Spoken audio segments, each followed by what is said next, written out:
Vocês conseguem imaginar o que é encontrar teu próprio filho morto num quarto de hotel depois de 5 anos procurando por ele? Como é olhar para os olhos vazios da criança que você carregou na barriga por 9 meses, que você amamentou, que você viu dar os primeiros passos? E o pior, descobrir que ele sofreu nas mãos de quem devia proteger, seu próprio pai, meu ex-marido, um homem que eu mesma trouxe para dentro da nossa vida. Meu nome é Maria das Dores, tenho 68 anos, e essa história, que vou contar para vocês, é a mais dolorosa que uma mãe pode viver. Mas preciso compartilhar para que nenhuma outra família passe pelo que passei. Se você está assistindo esse vídeo, por favor, se inscreva no canal, porque cada inscrição ajuda essa mensagem a chegar em mais lares, protegendo mais crianças de predadores que vivem entre nós, muitas vezes sorrindo nas fotos de família. Eu nasci e me criei em Juazeiro do Norte, no interior do Ceará. Uma vida simples, mas digna, criada por minha mãe sozinha depois que meu pai nos abandonou quando eu tinha 8 anos. Casei cedo, aos 17, com Joaquim, um rapaz que parecia ser o homem mais gentil do mundo. Eu trabalhava como costureira, fazendo roupas sob medida para as famílias da região, enquanto ele era vendedor numa loja de materiais de construção. Nossa vida era simples, mas feliz. Pelo menos foi o que pensei durante os primeiros anos. Tivemos nosso único filho, Pedrinho, depois de 5 anos tentando. Aquele menino era a luz dos meus olhos, com seus cabelos cacheados e olhos cor-de-mel, sempre risonho, sempre curioso. Joaquim parecia ser um pai dedicado nos primeiros anos. Brincava com o menino, levava para a pracinha aos domingos, comprava presentes nas datas especiais. Mas algo começou a mudar quando Pedrinho fez 7 anos. Joaquim passou a ser mais rígido, exigente. Precisa criar menino com pulso firme, Maria, senão vira um frouxo, ele dizia quando eu questionava os castigos cada vez mais severos. No PIS, começo, achei que era só um jeito diferente de educar. Afinal, eu não tive pai presente e pensei que talvez fosse assim mesmo que os homens educavam seus filhos. O primeiro sinal que deveria ter me alertado aconteceu numa noite de inverno, quando Pedrinho tinha 8 anos. Acordei de madrugada com um choro baixinho vindo do quarto dele. Quando cheguei na porta, ouvi a voz de Joaquim sussurrando: "Se contar para sua mãe, você vai ver só o que acontece com ela." Acendi a luz e encontrei meu filho encolhido na cama com o rosto marcado de lágrimas, enquanto Joaquim estava sentado na beirada. "O que está acontecendo aqui?" perguntei assustada. "Nada não, mulher. O menino teve pesadelo e eu vim acalmar. Volte a dormir que eu resolvo." Acreditei. Meu Deus, como fui tola em acreditar. Depois daquele dia, Pedrinho começou a mudar. O menino alegre e falante foi dando lugar a uma criança quieta, assustada, que se encolhia quando o pai chegava perto. Na escola, as notas começaram a cair. A professora me chamou preocupada. "Dona Maria, tá acontecendo alguma coisa em casa? Pedrinho não é mais o mesmo." Eu disse que não, que estava tudo bem, que talvez fosse só uma fase. Mais uma vez, me recusei a enxergar o que estava bem diante dos meus olhos. Quando Pedrinho fez 9 anos, comecei a notar marcas no corpo dele, hematomas nas costas, nos braços. Quando perguntava, ele desconversava. "Caí brincando, mãe. Bati na carteira da escola." Mas seus olhos, contavam outra história. Estavam sempre baixos, como se carregassem um peso grande demais para uma criança tão pequena. Foi quando decidi perguntar diretamente: "Meu filho, seu pai está machucando você?" Ele tremeu, olhou para o chão e disse com voz fraca: "Se eu contar, ele vai machucar a senhora também." Naquele momento, o mundo desabou. Senti como se o chão sumisse debaixo dos meus pés e meu coração fosse arrancado do peito. Abracei meu filho com força e prometi que ninguém mais ia machucá-lo, que iríamos embora daquela casa, que eu o protegeria com minha própria vida se fosse preciso. Mal sabia eu que aquela promessa seria mais difícil de cumprir do que eu imaginava. Naquela mesma noite, arrumei nossas coisas enquanto Joaquim estava no bar. Peguei o pouco dinheiro que tinha guardado, algumas roupas, e fomos para a casa da minha prima Josefa, em uma cidade vizinha. Achei que estaríamos seguros lá, que poderíamos recomeçar. Fui tola mais uma vez. Joaquim nos reencontrou em menos de uma semana. Apareceu na porta da casa da Josefa, sorrindo como se nada tivesse acontecido. "Vim buscar minha família. Que história é essa de sair sem avisar, Maria?" Josefa, que não sabia de nada, achou estranha minha reação desesperada. Maria, converse com seu marido. Briga de casal se resolve na conversa. Tentei explicar, mas as palavras não saíam. O medo me paralisava. Joaquim aproveitou meu silêncio para criar sua versão. Ela anda nervosa? Acha que não sou? Um bom pai, porque sou mais rígido na educação, mas é pro bem do menino. E assim, com seu jeito manipulador, convenceu minha prima que eu estava exagerando. Voltamos para casa. Eu, derrotada e com medo. Pedrinho, em silêncio, segurando minha mão com tanta força que seus pequenos dedos ficaram brancos. Naquela noite, Joaquim esperou o menino dormir e veio até mim, com aquele olhar que eu aprendi a temer. Se tentar fugir de novo, Maria, não vai ser só o menino que vai sofrer. O tom calmo com que ele disse aquilo me gelou até a alma. Pela primeira vez, vi claramente o monstro que habitava dentro do homem com quem eu havia casado. As semanas seguintes foram um inferno silencioso. Joaquim parecia nos vigiar constantemente. Saía menos de casa, controlava nossas idas e vindas. Pedrinho voltou a ter pesadelos, acordava gritando no meio da noite. Eu dormia na porta do quarto dele, tentando impedir que Joaquim entrasse, mas ele sempre dava um jeito quando eu cochilava, exausta após dias sem dormir direito. Vá descansar, Maria. Eu cuido do menino, ele dizia, e eu sabia exatamente o que significava aquele cuidado. Foi quando decidi que precisávamos de ajuda. Reuni coragem e fui até a delegacia da cidade. Sentei na frente do delegado, um homem de meia idade com cara de poucos amigos, e contei tudo. Ou pelo menos tentei, porque no meio da minha fala ele me interrompeu. Dona Maria, tem certeza disso que está dizendo? Conheço o Joaquim há anos, ele é um homem trabalhador, respeitado na comunidade. A senhora não estaria inventando isso por alguma desavença de casal? Saí de lá pior do que entrei, com a sensação de que não havia saída, de que ninguém acreditaria em mim contra a palavra de Joaquim. Se você está se perguntando como é possível que ninguém veja o sofrimento de uma criança, deixe seu like nesse vídeo. Me conta nos comentários se você já percebeu sinais de abuso que foram ignorados por outras pessoas. Sua experiência pode ajudar alguém que está assistindo agora mesmo. O desespero me consumia dia após dia, vendo meu filho murchar como uma flor sem água. Eu procurava ajuda em todos os lugares. Conversei com o padre da igreja, com a diretora da escola, com vizinhos. Alguns demonstravam preocupação momentânea, outros claramente não acreditavam, mas ninguém fazia nada de concreto. São assuntos de família, Dona Maria, diziam, como se o sofrimento de uma criança fosse uma questão privada, como se a violência pudesse ser justificada por laços de sangue.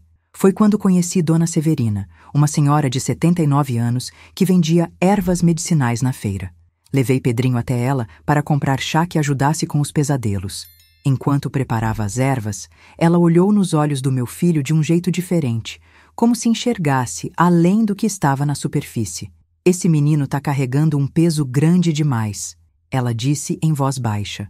Quando Pedrinho se afastou para olhar os passarinhos na gaiola, ela segurou minha mão com força.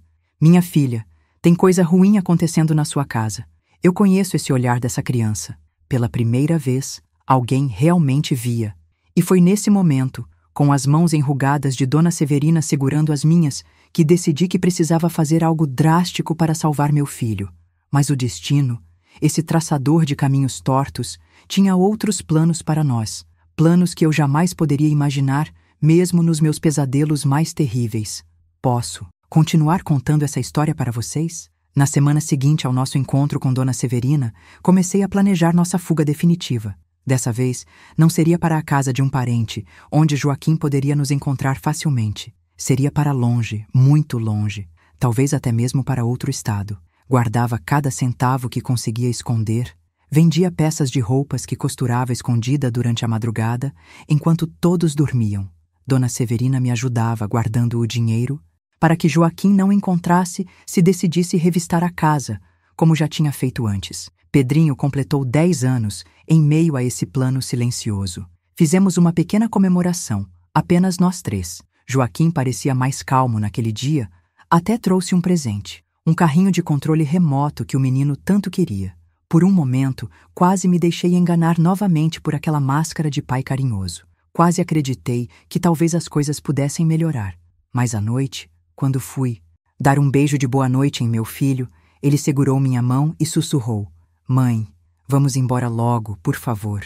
Seus olhos imploravam por salvação, e eu prometi em silêncio que faltava pouco, muito pouco. 2 semanas depois, tínhamos quase tudo pronto. As passagens compradas para Salvador, onde uma amiga de Dona Severina nos receberia.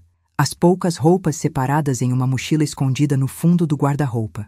Os documentos guardados na bolsa que eu carregava para todo lado. Partiríamos na madrugada de segunda-feira, quando Joaquim estaria no sono mais profundo após o domingo de bebedeira no bar.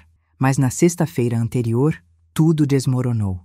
Cheguei em casa após entregar uma encomenda de costura e encontrei a porta entreaberta. Um silêncio estranho pairava na casa, diferente do silêncio habitual. "Pedrinho, Joaquim", chamei sentindo um frio na espinha. Nenhuma resposta. Corri para o quarto de Pedrinho. Vazio. Nosso quarto, vazio. A cozinha, o quintal, o banheiro, tudo vazio. Foi quando vi o bilhete sobre a mesa. "Você nunca aprendeu seu lugar nessa família, Maria. Agora vai aprender à força. Não procure a gente. Você não tem mais um filho." O mundo parou. Literalmente parou. Não sei quanto tempo fiquei ali, paralisada, com aquele pedaço de papel nas mãos. Quando finalmente consegui me mover, corri para a delegacia. O mesmo delegado de antes me olhou com uma mistura de irritação e pena. "Dona Maria, se foi o pai que levou, não é sequestro. Ele tem tanto direito sobre o menino quanto a senhora. Deve ter levado para visitar algum parente. Logo voltam." Não voltaram. Nem naquela noite, nem no dia seguinte, nem na semana posterior. Joaquim tinha sumido com meu filho e ninguém parecia considerar isso um problema real. "Briga de casal", diziam. "Logo se acertam." Como se arrancar um filho de sua mãe fosse apenas um desentendimento conjugal, como se o terror nos olhos de Pedrinho fosse apenas uma criança mimada. Se você está sentindo a angústia que senti naqueles dias, deixa seu like e compartilha esse vídeo. Me conta nos comentários como você reagiria se alguém levasse embora seu filho. Seu apoio ajuda essa mensagem a chegar em quem precisa ouvir. Os dias viraram semanas.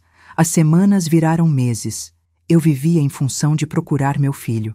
Abandonei os trabalhos de costura, gastei todas as economias em viagens para cidades vizinhas onde parentes de Joaquim moravam. Ninguém sabia de nada. Ou pelo menos era o que diziam. Alguns me olhavam com pena, outros com desconfiança, como se eu fosse a vilã da história. "Deve ter feito algo muito grave para ele levar o menino assim", sussurravam quando achavam que eu não estava ouvindo. 6 meses após o desaparecimento, recebi uma carta. Sem remetente, apenas meu nome escrito com a letra de Joaquim. Dentro, uma foto de Pedrinho. Estava mais magro, com olheiras profundas, olhando para a câmera com aqueles olhos vazios que me perseguem até hoje.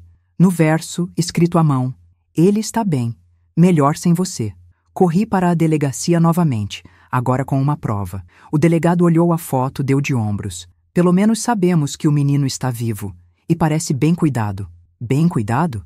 Será que ninguém mais conseguia ver o que eu via naqueles olhos? O sofrimento? O pedido silencioso de socorro? Foi quando percebi que se eu quisesse meu filho de volta, teria que fazer por conta própria. As autoridades não me ajudariam. A comunidade não se importava realmente. Eu estava sozinha nessa luta. Ou quase sozinha, porque Dona Severina continuava ao meu lado, a única pessoa que realmente entendia a gravidade da situação. "Minha filha", ela me disse um dia, enquanto preparava um chá para acalmar meus nervos. "Às vezes, quando o mal é muito grande, as soluções comuns não funcionam. Às vezes, é preciso usar meios que outros não entendem." Seus olhos antigos me fitavam com uma intensidade que parecia penetrar minha alma. "Você está disposta a fazer qualquer coisa para salvar seu filho?" "Qualquer coisa", respondi sem hesitar. E naquele momento, senti algo mudar dentro de mim.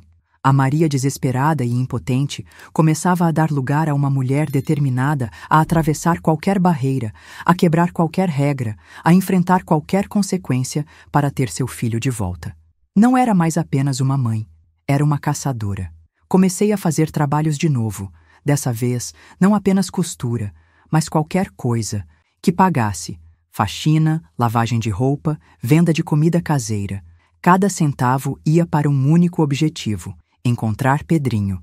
Contratei um investigador particular, um homem chamado Sebastião, ex-policial aposentado, que aceitou me ajudar por um preço que eu pudesse pagar aos poucos. Sua história me tocou, Dona Maria, ele disse. Tenho netos da idade do seu menino. Não consigo imaginar o que a senhora está passando. Sebastião começou a rastrear o paradeiro de Joaquim. Descobriu que ele tinha pedido demissão do emprego 2 dias antes de fugir com Pedrinho. Havia sacado todas as economias do banco. Seu último movimento conhecido foi a compra de passagens de ônibus para o Rio de Janeiro. Era uma pista, a primeira pista real em meses de busca. Vendi tudo que tinha de valor na casa, incluindo a máquina de costura que era meu ganha-pão. Comprei uma passagem só de ida para o Rio e deixei para trás a vida que conhecia. Dona Severina me deu uma pequena bolsa de ervas para levar comigo, para te proteger no caminho e te dar forças para o que precisa fazer. O Rio de Janeiro me engoliu como uma onda gigante engole um grão de areia. Nunca tinha estado numa cidade tão grande, tão barulhenta, tão indiferente ao sofrimento de uma mãe do interior. Sebastião tinha me dado o endereço de uma pensão barata em Bangu, onde poderia ficar enquanto procurava. Também me deu alguns contatos de pessoas que poderiam ajudar a rastrear Joaquim. Os primeiros dias foram um borrão de ônibus lotados, ruas confusas, rostos desconhecidos que me olhavam com desconfiança quando eu mostrava a foto do meu filho e perguntava se alguém o tinha visto. Ninguém tinha visto, ninguém se importava. Eu era apenas mais uma nordestina desesperada numa cidade grande demais para notar mais uma tragédia. Depois de 2 semanas de buscas infrutíferas, quando minhas economias já estavam no fim, encontrei Helena, uma mulher que trabalhava numa pensão no subúrbio. Quando mostrei a foto de Pedrinho, ela hesitou. Acho que já vi esse menino. Ele e um homem se hospedaram aqui por algumas semanas, há uns 4 meses. Não pareciam pai e filho, porque o menino tinha medo dele. Sempre achei estranho. Meu coração disparou. Uma pista concreta, finalmente. Helena continuou. Eles saíram de repente, no meio da noite. O homem pagou a conta em dinheiro vivo, não disse para onde ia, mas deixaram isso para trás. Ela me entregou um pequeno caderno de desenhos que reconheci imediatamente como sendo de Pedrinho. Meu filho sempre gostou de desenhar. Folheei o caderno com mãos trêmulas. A maioria dos desenhos era sombria. Figuras escuras, casas com janelas que pareciam olhos tristes, florestas densas e assustadoras. No último desenho, porém, havia algo diferente. Uma praia, o que parecia ser um quiosque, e um grande rochedo ao fundo. No canto da página, escrito com a letra irregular de criança, "Onde estamos agora?" Mostrei o desenho para Helena, que franziu a testa em concentração. Parece a praia de Itapuã. Tem essas rochas bem características e vários quiosques assim. Itapuã ficava em Salvador, a cidade para onde planejávamos fugir originalmente. Seria possível que o destino tivesse criado essa ironia cruel? Que Joaquim tenha levado meu filho exatamente para o lugar onde eu pretendia escondê-lo? Na manhã seguinte, estava num ônibus para Salvador, com o caderno de desenhos apertado contra o peito, como se fosse o próprio Pedrinho. A viagem foi longa e exaustiva, mas eu mal sentia o cansaço. Cada quilômetro percorrido era um quilômetro mais perto do meu filho, ou pelo menos era o que eu esperava desesperadamente. Cheguei a Salvador 3 dias depois, direto para a praia de Itapuã. Caminhei pela orla, comparando cada detalhe com o desenho de Pedrinho. Havia vários quiosques, várias formações rochosas. Como saber qual era a correta? Comecei a mostrar a foto de Pedrinho para os vendedores, garçons, moradores locais. Mais uma vez, rostos indiferentes, acenos negativos com a cabeça. Até que um vendedor de água de coco, um senhor de pele curtida pelo sol, olhou atentamente para a foto. Esse menino, ele vem aqui quase todo domingo com um homem. Não falam muito, ficam ali naquele quiosque do Zeca. Apontou para uma estrutura simples de madeira a uns 100 metros de distância. O homem bebe enquanto o menino fica sentado olhando para o mar. Sempre achei que o garoto parecia triste. Era domingo. Se o padrão se mantivesse, eles poderiam aparecer. Me instalei numa mesa com visão para todo o quiosque e esperei. 1 hora, 2 horas, o sol a pino castigando minha pele não acostumada. Estava quase desistindo quando os vi. Joaquim, mais magro e com barba, puxando pela mão um Pedrinho que mais parecia uma sombra do menino vibrante que um dia foi. O sangue gelou nas minhas veias. Depois de quase um ano, ali estavam eles, a menos de 20 metros de mim. Meu primeiro impulso foi correr, gritar, arrancar meu filho daquelas mãos malditas. Mas sabia que isso só faria Joaquim fugir novamente, talvez para um lugar onde eu nunca mais os encontrasse. Precisava ser mais esperta, precisava ter um plano. Observei-os à distância. Joaquim pediu uma cerveja, Pedrinho ficou sentado olhando para o nada. Em determinado momento, meu filho olhou na minha direção e, por um instante, nossos olhos se encontraram. Vi o reconhecimento brilhar naqueles olhos castanhos, seguido imediatamente por um terror que me partiu o coração. Ele rapidamente desviou o olhar, como se tivesse medo que Joaquim percebesse. Permaneci ali, fingindo ser apenas mais uma turista, enquanto elaborava um plano em minha mente. Precisava descobrir onde estavam morando. Precisava encontrar um momento em que Pedrinho estivesse sozinho. Precisava ser paciente, apesar da dor dilacerante de ver meu filho tão perto e não poder abraçá-lo. Quando eles finalmente saíram do quiosque, segui-os a uma distância segura. Entraram num ônibus, entrei também, sentando vários bancos atrás. Desceram num bairro simples, de casas pequenas e coladas umas nas outras. Vi-os entrar numa casa amarela de portão preto. Anotei o endereço e voltei para a pequena pousada onde tinha conseguido um quarto. Aquela noite foi a mais longa da minha vida. Tão perto do meu objetivo, tão perto do meu filho, e ainda assim separados por barreiras que pareciam intransponíveis. Como tirar Pedrinho daquela casa sem causar uma cena que alertasse Joaquim? Como evitar que ele fugisse novamente, talvez dessa vez para um lugar onde eu jamais os encontraria? Algo perturbador. Um homem, na faixa dos 50 anos, entrava na casa pouco depois de Joaquim sair e permanecia lá por algumas horas. Isso aconteceu 2 vezes naquela semana. Meu estômago revirava só de pensar no que poderia estar acontecendo lá dentro. Será que Joaquim estava... Não. Era doloroso demais até completar esse pensamento. No domingo, eles voltaram ao mesmo quiosque na praia. Dessa vez, me sentei mais perto, tensa como uma corda de violão prestes a arrebentar. Em determinado momento, Joaquim se levantou para ir ao banheiro, deixando Pedrinho sozinho. Era minha chance. Aproximei-me rapidamente, sentando-me na mesma mesa que meu filho. Ele arregalou os olhos, uma mistura de alegria e terror absoluto. Meu filho, sussurrei, segurando suas mãos pequenas e frias. Estou aqui para te levar de volta, mas precisamos ser espertos. Mãe, sua voz era quase inaudível. Ele vai nos machucar se descobrir.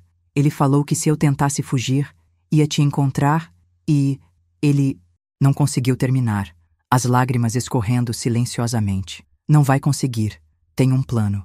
Amanhã, quando ele sair para trabalhar, estarei esperando na esquina.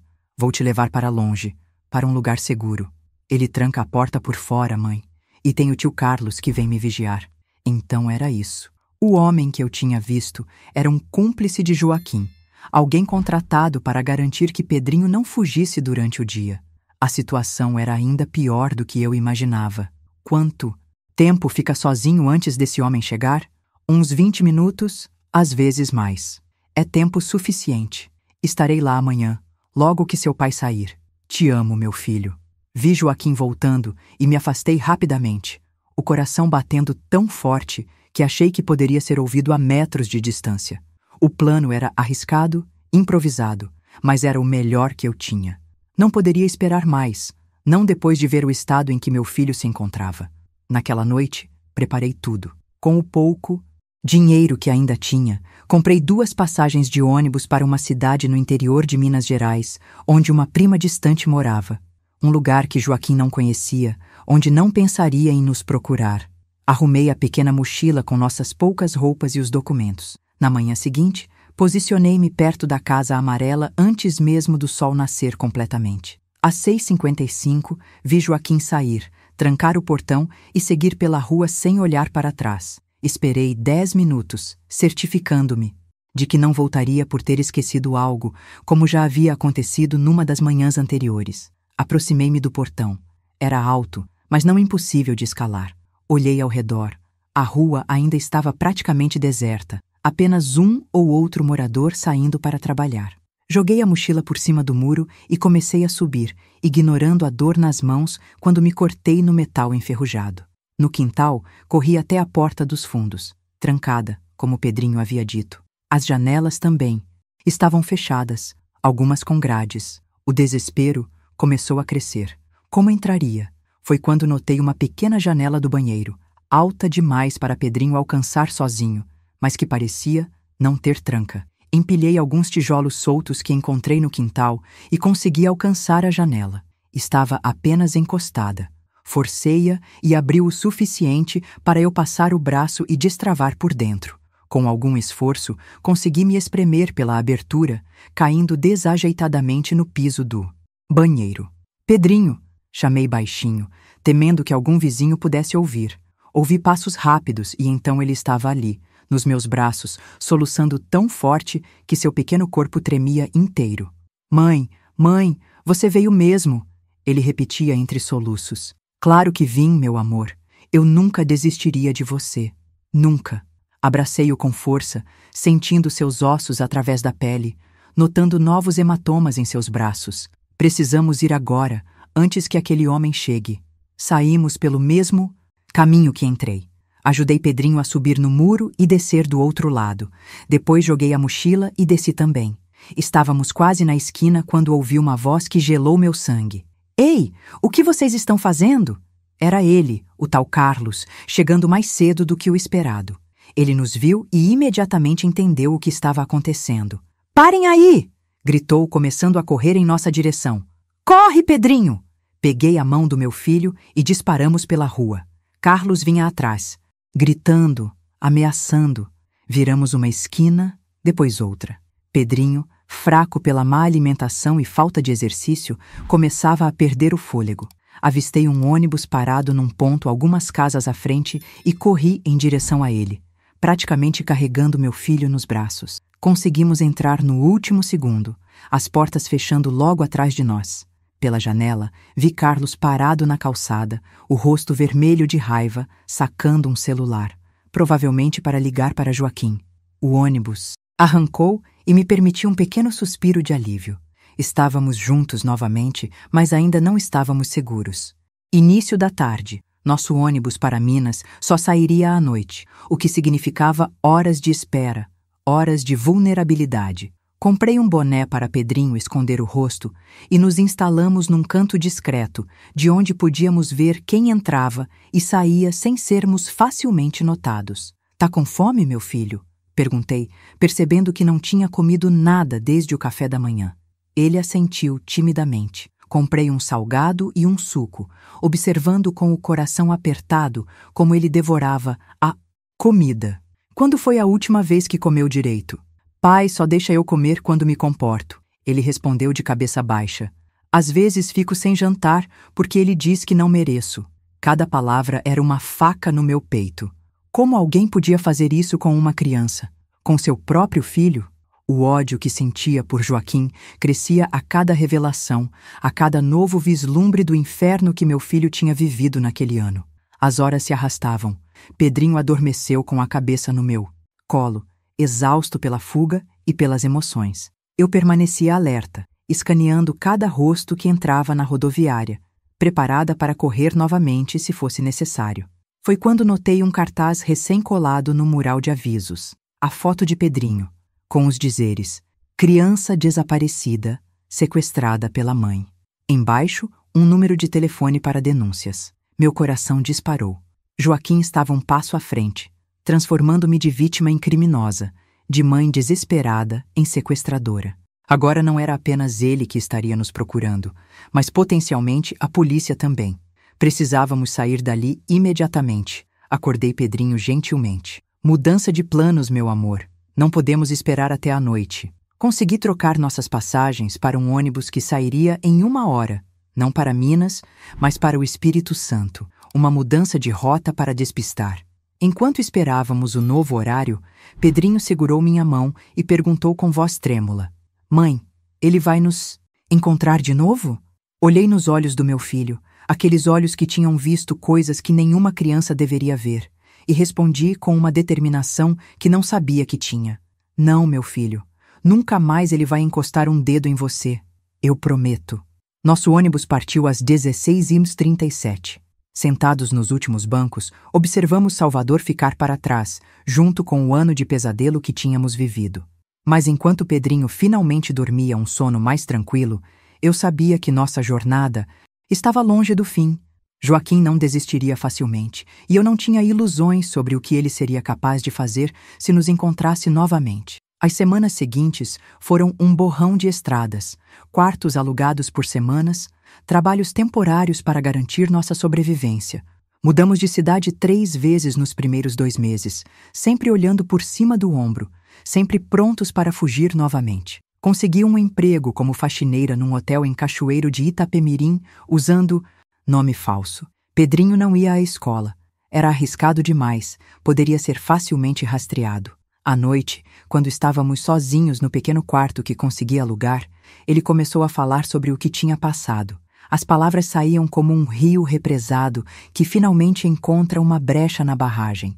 Os abusos físicos, os psicológicos, as humilhações, como Joaquim o usava para conseguir dinheiro, fazendo-o pedir esmolas em sinais quando ainda estavam no rio, como o trancava por dias em um armário escuro quando se comportava mal, e depois as revelações que eu temia mais que tudo, os toques inapropriados, os amigos de Joaquim que pagavam para ficar sozinhos com ele, o terror das noites quando ouvia os passos do pai se aproximando do seu quarto. Cada palavra era um punhal no meu coração.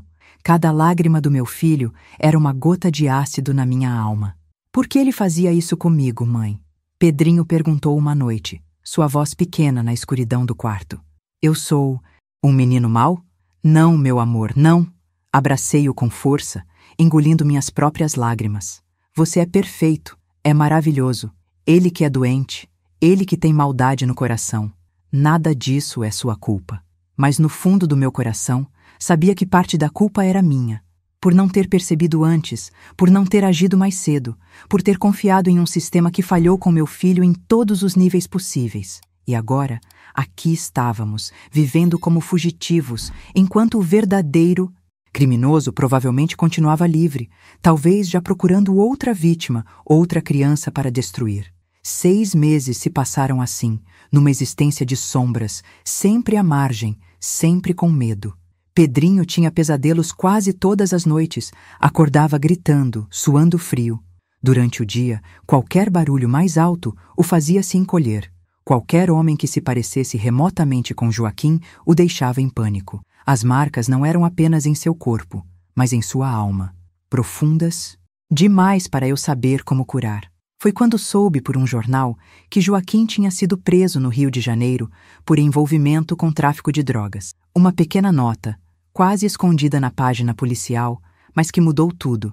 Pela primeira vez em quase 2 anos, respirei mais aliviada. Talvez agora pudéssemos parar de correr.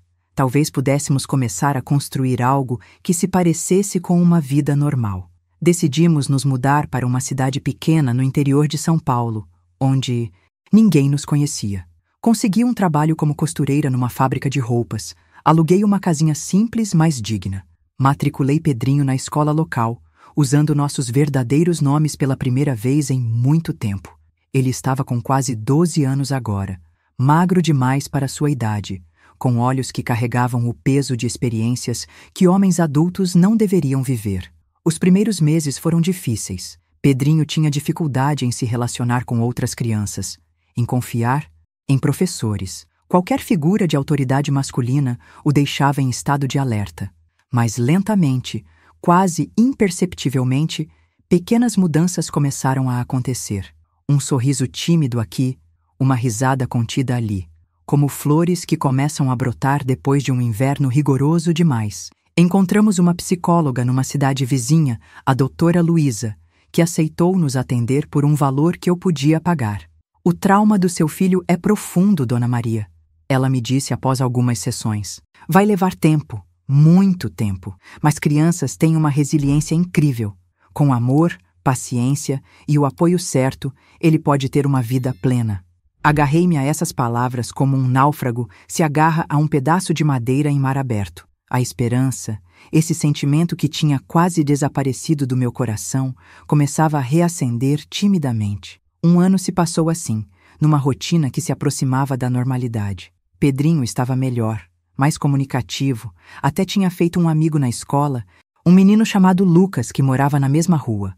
Os pesadelos, embora ainda presentes, eram menos frequentes. Começamos a fazer planos, pequenos sonhos para o futuro. Talvez uma casa própria um dia, talvez uma máquina de costura nova para eu começar meu próprio negócio. Então, numa terça-feira comum, recebi uma ligação no trabalho. Era da escola. Pedrinho tinha desmaiado durante a aula de educação física e estava sendo levado para o hospital. Larguei tudo e corri, o coração na garganta, aquele medo familiar voltando a apertar meu peito como um torniquete. No hospital, o médico me olhou com uma seriedade que fez meus joelhos fraquejarem. Senhora Maria, seu filho está com uma infecção grave. Ele tem marcas de abusos antigos que nunca foram tratados adequadamente e desenvolveram complicações. Por que não procurou ajuda antes? Como explicar nossa história sem parecer uma louca ou uma criminosa? Como dizer que fugimos por anos, que vivi com medo de buscar ajuda médica porque poderia significar perder meu filho novamente? Balbuciei algo sobre acidentes, sobre quedas, sobre não ter dinheiro para médicos. O doutor me olhou com suspeita, mas naquele momento, a saúde de Pedrinho era mais urgente que qualquer julgamento. Ele ficou internado por 2 semanas. Eu dormia numa cadeira ao lado da cama, saindo apenas para trabalhar o mínimo necessário para não perder o emprego. A infecção era séria, havia se espalhado, e por um momento terrível. Achei que poderia perdê-lo depois de tudo que tínhamos passado. Foi durante esse período que soube que Joaquim tinha sido solto por falta de provas. A notícia veio através de um jornal que outro paciente estava lendo na sala de espera. Uma pequena nota, quase insignificante para qualquer outra pessoa, mas que me atingiu como um tiro. O medo, que tinha diminuído para um zumbido constante no fundo da minha mente, voltou com força total, ensurdecedor, paralisante. Ele estava livre. E se descobrisse onde estávamos? E se viesse atrás de nós novamente? Pedrinho ainda estava frágil. Eu não tinha condições de fugir novamente, de recomeçar do zero mais uma vez. Estávamos encurralados. À noite, disse com a voz fraca, os olhos arregalados de medo. Ele parece com o pai. Meu primeiro impulso foi pensar que era delírio da febre, uma manifestação dos traumas que ainda assombravam meu filho. Mas algo no olhar dele me fez duvidar. Quando você viu esse homem, Pedrinho? Ontem à noite, quando você foi buscar café, ele estava ali fora, olhando. Quando percebeu que eu tinha acordado, ele colocou o dedo na boca, como se pedisse silêncio, e foi embora. Imediatamente, alertei a segurança do hospital, descrevi Joaquim, pedi que reforçassem a vigilância no quarto de Pedrinho. Eles prometeram ficar atentos, mas pude perceber nos olhos do segurança que ele não levava a ameaça tão a sério quanto deveria. Provavelmente, achava que era apenas o nervosismo de uma mãe superprotetora. Naquela noite, me recusei a sair do quarto mesmo quando a enfermeira insistiu que eu deveria ir comer algo. Sentei-me perto da janela, as cortinas fechadas, observando cada sombra, cada movimento lá fora. Por volta da meia-noite, vi uma figura masculina parada entre as árvores do jardim do hospital, olhando diretamente para a nossa janela. Mesmo na penumbra, reconheci aquela postura, aquele jeito de ficar parado com as mãos nos bolsos. Era ele. "Segurança!" gritei, correndo para o corredor. 2 homens vieram rapidamente. Quando chegamos à janela, a figura tinha desaparecido. Estava ali, entre aquelas árvores. Era o pai do meu filho, tenho certeza. Eles vasculharam a área, mas não encontraram ninguém. Voltaram com expressões que misturavam pena e impaciência. "Senhora, não havia ninguém lá fora. A senhora está cansada, estressada. Talvez tenha imaginado, mas eu sabia o que tinha visto. Joaquim nos havia encontrado. De alguma forma, após todos esses anos, ele tinha nos rastreado até aquela pequena cidade, até aquele hospital. E agora estava observando, esperando o momento certo para agir. A alta de Pedrinho foi marcada para 2 dias. Depois, deveria ser um momento de alívio, mas eu só conseguia pensar em como protegê-lo quando saíssemos dali. No hospital, havia alguma segurança. pessoas ao redor. Em casa, estaríamos vulneráveis novamente. Na manhã da alta, enquanto Pedrinho terminava o café da manhã, a mesma enfermeira que cuidava dele desde o início da internação entrou no quarto. Dona Maria, tem um homem na recepção perguntando sobre seu filho. Diz ser o pai. O mundo parou. Literalmente parou. Por um momento, não consegui respirar, não consegui pensar. Quando finalmente recuperei a voz, estava trêmula, quase irreconhecível. Não deixe ele entrar. Por favor, ele vai machucar meu filho. A enfermeira, Beatriz, olhou de mim para Pedrinho, que havia empalidecido ao ouvir a palavra pai. Algo em nosso terror deve ter tocado ela, porque a sentiu gravemente. Vou avisar a segurança. Fique aqui com a porta trancada. Não abra para ninguém até eu voltar. Assim que ela saiu, tranquei a porta e empurrei uma cadeira contra a maçaneta, um gesto fútil, mas que me deu alguma sensação de controle. Pedrinho estava tremendo tanto que achei que poderia ter uma convulsão. Ele vai me levar de novo, mãe? Perguntou com voz quebrada. Não, meu filho, nunca mais. Abracei-o com força, mas minha mente estava em chamas, buscando freneticamente uma saída, uma solução, qualquer coisa que nos salvasse daquele pesadelo recorrente. A enfermeira voltou 15 minutos depois, batendo na porta em um código que tínhamos combinado para eu saber que era ela. Dona Maria, conseguimos afastá-lo por enquanto. Dissemos que Pedrinho tinha sido transferido para outro hospital, mas ele não acreditou muito. Disse que vai esperar, que sabe que vocês ainda estão aqui. Se você também acha que o sistema falha em proteger as vítimas, deixe seu like. Me conta nos comentários se você já enfrentou uma situação onde precisou tomar a justiça nas próprias mãos para proteger alguém que ama. Compartilha esse vídeo para que ele alcance mais pessoas que podem estar enfrentando situações semelhantes. A enfermeira Beatriz olhou para Pedrinho, depois para mim, e algo mudou em seu olhar. Vocês estão em perigo real, não é? Não é apenas uma disputa de custódia comum. Ele quase matou meu filho, respondi simplesmente, e vai terminar o serviço se tiver chance. Beatriz respirou fundo, como quem toma uma decisão difícil. Tenho um irmão que trabalha como segurança em um hotel no Minondizimais Centro. Posso ligar para ele, ver se consegue arranjar um quarto onde vocês possam ficar por alguns dias até pensarem no que fazer. Aquela oferta de ajuda, vinda de uma pessoa que mal conhecíamos, me fez chorar pela primeira vez em muitos dias. Não de medo ou desespero, mas de gratidão. Por que está nos ajudando? Minha sobrinha passou por algo parecido. Ela respondeu baixinho. Ninguém acreditou nela até ser tarde demais. Com a ajuda de Beatriz e seu irmão Antônio, saímos do hospital por uma entrada de serviço. Um carro nos esperava. Não era de Antônio, mas de um amigo, para não levantar suspeitas. O hotel ficava a 20 minutos dali, um lugar simples, mas limpo, onde poderíamos ficar por uma semana sem custo. Cortesia do gerente que era amigo de Antônio. Obrigada, disse para Beatriz, enquanto ela nos deixava na porta dos fundos do hotel. Você salvou nossas vidas hoje. Só estou devolvendo um favor ao universo. Ela respondeu com um pequeno sorriso. Minha sobrinha não teve a mesma sorte. Nos abraçou brevemente e partiu, voltando para seu turno no hospital. No quarto do hotel, enquanto Pedrinho finalmente dormia, um sono induzido pelos remédios que ainda tomava, sentei-me junto à janela, observando a rua lá embaixo. O medo e a exaustão lutavam dentro de mim, mas outro sentimento começava a crescer, substituindo o terror paralisante. Raiva. Uma raiva fria, calculista, que eu nunca tinha sentido antes. Por quase 3 anos tínhamos vivido como presas, sempre correndo, sempre escondendo, sempre com medo. Meu filho tinha perdido sua infância, sua inocência, sua confiança no mundo. E para quê? Para que um monstro pudesse continuar livre, caçando, destruindo vidas sem enfrentar consequências reais? O sistema tinha falhado com Pedrinho em todos os níveis possíveis. A polícia não acreditou em mim quando denunciei os abusos. O juiz deu razão a Joaquim quando ele mentiu sobre mim. Os médicos não questionaram as marcas no corpo do meu filho quando Joaquim o levava ao pronto-socorro. E agora, mesmo depois de tudo, ele ainda estava livre para nos perseguir, para ameaçar a frágil paz que tínhamos construído. Naquela noite, olhando para meu filho dormindo, ainda fraco pela infecção que quase o matou, tomei uma decisão. Não continuaríamos correndo. Não viveríamos mais como fugitivos.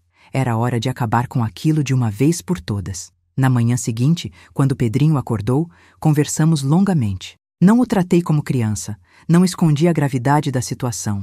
Ele tinha vivido coisas demais para eu continuar protegendo-o da dura realidade. Seu pai nos encontrou, Pedrinho. E não vai parar de procurar. Podemos continuar fugindo, mas ele sempre vai estar um passo atrás de nós. Sempre vai ser uma sombra na nossa vida. Seus olhos, tão parecidos com os meus, me encararam com uma maturidade dolorosa de se ver em alguém tão jovem. O que vamos fazer, mãe? Temos duas opções. Continuar correndo para sempre ou... Hesitei, medindo minhas palavras. Resolver isso de uma vez por todas. Ele entendeu imediatamente o que eu não disse. Assentiu lentamente, sem choque, sem julgamento. Ele vai nos matar se continuar nos perseguindo, ou vai me levar de novo. Não vou deixar isso acontecer, meu filho. Nunca mais. Passamos os 2 dias seguintes elaborando um plano. Não era algo que eu jamais imaginei que faria. Muito menos que discutiria com meu filho de 12 anos. Mas nossa realidade tinha ultrapassado os limites do normal há muito tempo. Antônio, o irmão de Beatriz, se mostrou um aliado valioso. Sem fazer muitas perguntas, nos ajudou a descobrir que Joaquim estava hospedado num hotel barato perto do hospital, ainda convencido de que Pedrinho estava internado. Também nos conseguiu um carro emprestado e uma cabana isolada nos arredores da cidade, onde poderíamos ficar por alguns dias sem levantar suspeitas. No 3º dia, coloquei o plano em ação. Escrevi uma carta, supostamente de Beatriz, informando a Joaquim que Pedrinho receberia alta naquela tarde e seria levado para uma casa de repouso específica para continuar o tratamento. Dei o endereço da cabana isolada. Antônio entregou a carta no hotel onde Joaquim estava hospedado. A cabana ficava numa área de chácaras, a cerca de 20 quilômetros da cidade. Era um lugar simples, com um cômodo principal, um pequeno quarto e um banheiro rústico. O mais importante, não havia vizinhos por perto e a estrada de acesso era pouco movimentada. Cheguei lá no início da tarde, sozinho. Pedrinho ficou no hotel com Beatriz, que tinha tirado o dia de folga para nos ajudar. A ideia de deixá-lo para trás naquele momento me destroçava, mas era necessário. Ele não podia estar presente para o que estava prestes a acontecer. Preparei tudo meticulosamente. Uma garrafa de uísque barato sobre a mesa, 2 copos. Um deles preparado especialmente com uma mistura que Dona Severina tinha me ensinado a fazer anos atrás, quando percebi que precisaria me proteger de Joaquim. É o conhecimento da natureza, filha, ela tinha dito enquanto moía sementes e raízes num pilão antigo. Umas gotas disso e a pessoa dorme por horas. Um pouco mais e ela não acorda mais. Eu tinha guardado aquele conhecimento, aquelas ervas secas, por anos, sem nunca imaginar que um dia realmente as usaria. Mas ali estava eu, misturando-as em um líquido âmbar que seria indetectável ao paladar, especialmente para alguém já acostumado com o amargor do álcool. Às 4 da tarde, ouvi um carro se aproximando pela estrada de terra. Meu coração disparou, não de medo, mas de uma determinação fria que tinha substituído qualquer outro sentimento. Era hora de acabar com o nosso pesadelo de uma vez por todas. Velho, mais magro, com o rosto marcado pelo álcool e pelas drogas. Mas os olhos, aqueles olhos cruéis, eram os mesmos que me atormentavam em pesadelos. Bati levemente no vidro para atrair sua atenção. Ele virou-se bruscamente, sua expressão mudando de suspeita para surpresa, e então para um sorriso que me revirou o estômago. Maria, ele se aproximou da janela, incrédulo. Então é você quem está por trás disso tudo? Abri a porta lentamente, mantendo minha expressão neutra, controlada. Oi, Joaquim. Faz tempo. Onde está meu filho? Ele tentou olhar por cima do meu ombro para dentro da cabana. Nosso filho, corrigi. Está a caminho. Quis falar com você primeiro. Dei um passo para o lado, convidando-o a entrar com um gesto. Precisamos conversar sobre Pedrinho. Ele hesitou, claramente suspeitando de alguma armadilha. Mas a curiosidade e a arrogância venceram a cautela. Sempre foram seus pontos fracos. Que lugar é esse? Ele entrou, olhando ao redor, com desconfiança. Um lugar onde podemos conversar em paz. Apontei para a mesa onde estavam a garrafa e os copos. Quer um drink? Acho que ambos precisamos para esta conversa. Joaquim deu uma risada seca. Você querendo me dar bebida? O que aconteceu com a Maria certinha que eu conhecia? Muita coisa mudou, Joaquim. Você tirou meu filho de mim, desapareceu por 1 ano, fez coisas com ele que... Minha voz falhou por um instante, a raiva ameaçando romper a calma calculada que eu tentava manter. Digamos que não sou mais a mesma pessoa. Servi os 2 copos. Um deles, o preparado, coloquei do meu lado da mesa. O outro empurrei em sua direção.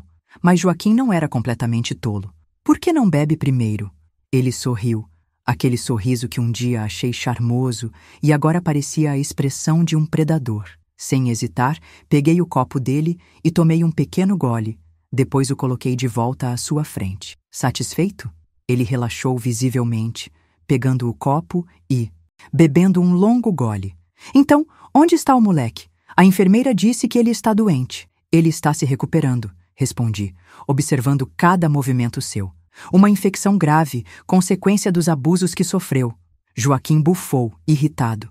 Lá vem você com essa história de abuso. O menino sempre foi frágil demais, chorão, só precisava de disciplina. Disciplina? Minha voz saiu mais alta do que pretendia. Você chama de disciplina o que fez com ele? Os hematomas, os ossos, quebrados, os traumas? Respirei fundo, tentando me controlar. E o que me diz dos seus amigos, Joaquim? Aqueles que pagavam para ficar sozinhos com um menino de 10 anos? Seu rosto endureceu, os olhos estreitando-se perigosamente. Não sei do que você está falando. Pedrinho me contou tudo, cada detalhe, cada nome.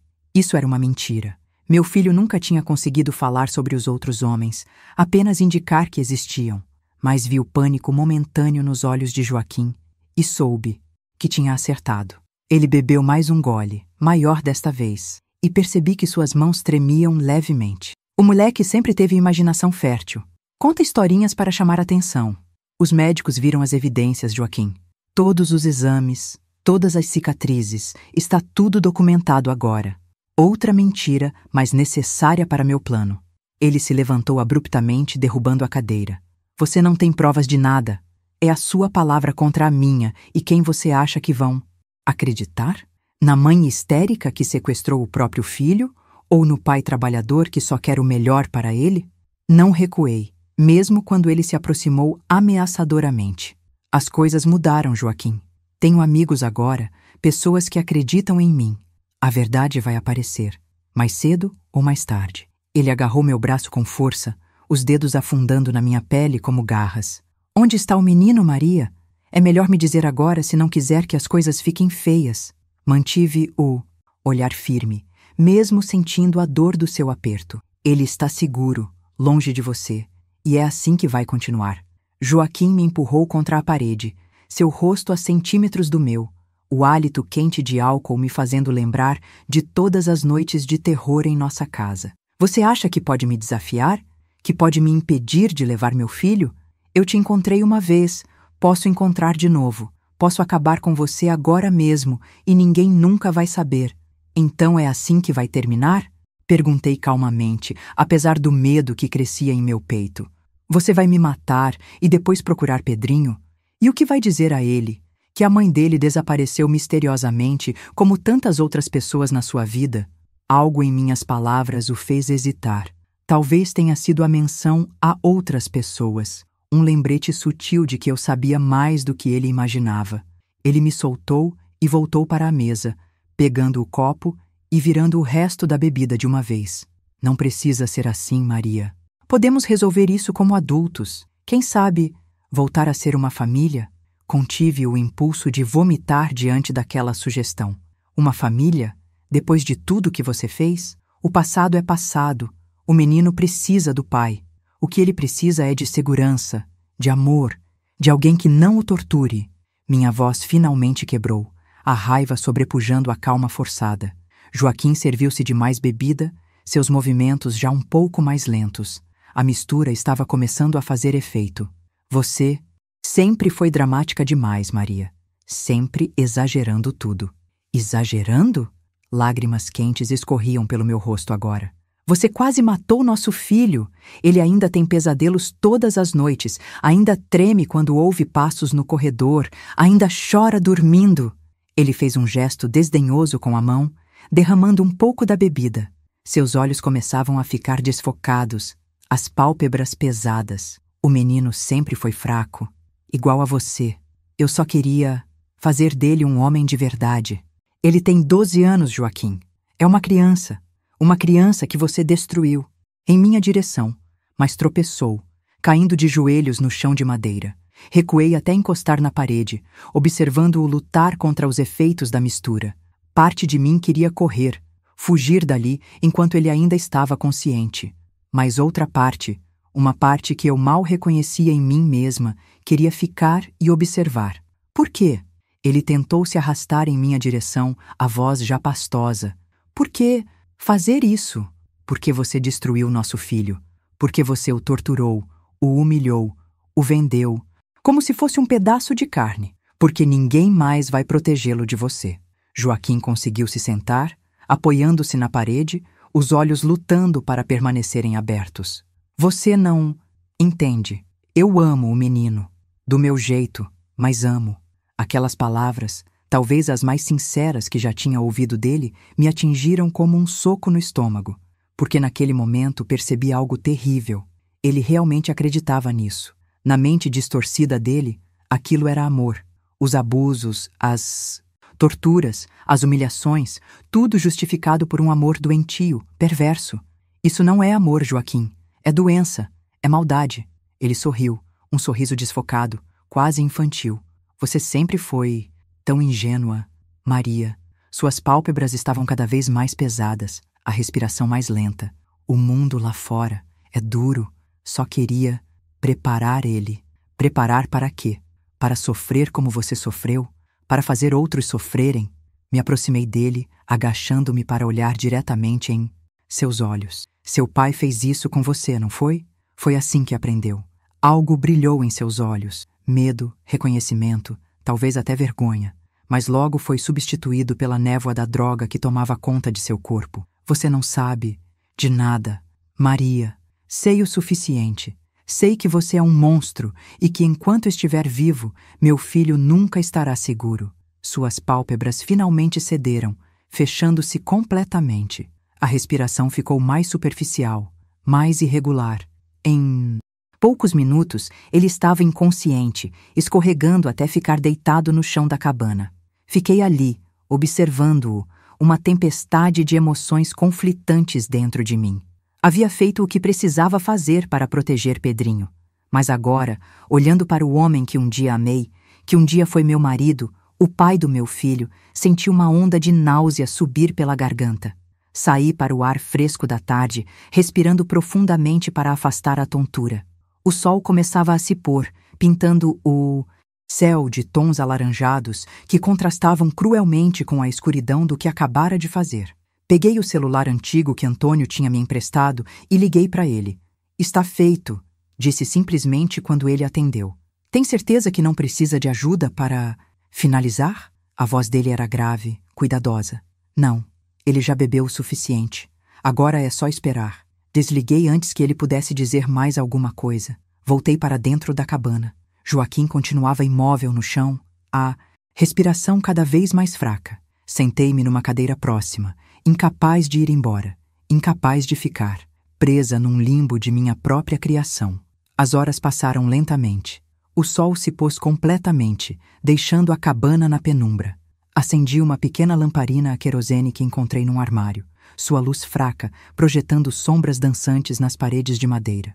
Por volta das 9 da noite, a respiração de Joaquim tornou-se tão superficial que eu precisava me esforçar para perceber o leve movimento de seu peito. Seu rosto, na luz amarelada da lamparina, parecia quase pacífico, como se finalmente estivesse livre dos demônios que o atormentavam. Foi quando notei algo que não tinha visto antes, uma pequena tatuagem no pescoço dele, parcialmente escondida pela gola da camisa. Aproximei a lamparina para ver melhor. Era o nome de Pedrinho, em letras cursivas simples, junto com a data de nascimento. Aquele pequeno detalhe, aquela demonstração de que, em algum nível, ele realmente se importava com nosso filho, me atingiu de uma forma que não esperava. Lágrimas quentes escorreram pelo meu rosto, não por Joaquim, mas por todas as possibilidades perdidas, por tudo que poderia ter sido E nunca seria. À meia-noite, Joaquim deu seu último suspiro, um som quase imperceptível que, ainda assim, preencheu a pequena cabana como um trovão. Fiquei ali, olhando para seu corpo imóvel, incapaz de sentir alívio, incapaz de sentir arrependimento. Apenas um.